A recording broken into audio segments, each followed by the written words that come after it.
To detail, ale ak máte takéto vodiace lišty pri úchytke Isofixu, tak sa vám so sedačkami bude pracovať tak 4 krát lepšie než pri konkurencii. Tento týždeň som mal celkom jasný cieľ. Pozrieť sa na J-ku, J7 plug-in hybridné ako na rodinné auto. V prvom rade atypické spätné zrkadlo, to ma prekvapilo. Krásne vidieť aj vzadu na všetky sedadlá. V druhom rade, keď sme išli na Korčule a brali sme so sebou aj boby pre každý prípad, tak ma potešil 500-litrový kufor, ten by zvládol aj podstatne väčší výlet.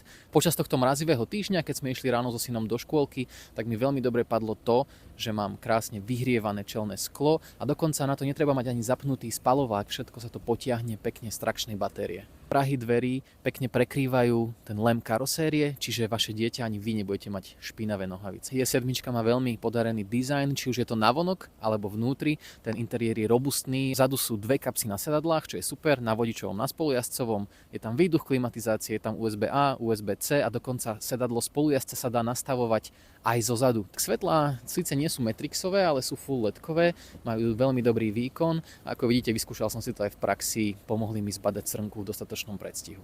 Vďaka DC-čkovej nabíjačke je pritom toto vozidlo použiteľné aj pre niekoho, kto doma nemá wallbox, ako som ja, pretože viem ísť takto krásne do obchodu a za nejakých 30 minút sa dostanem z 20 na 80%.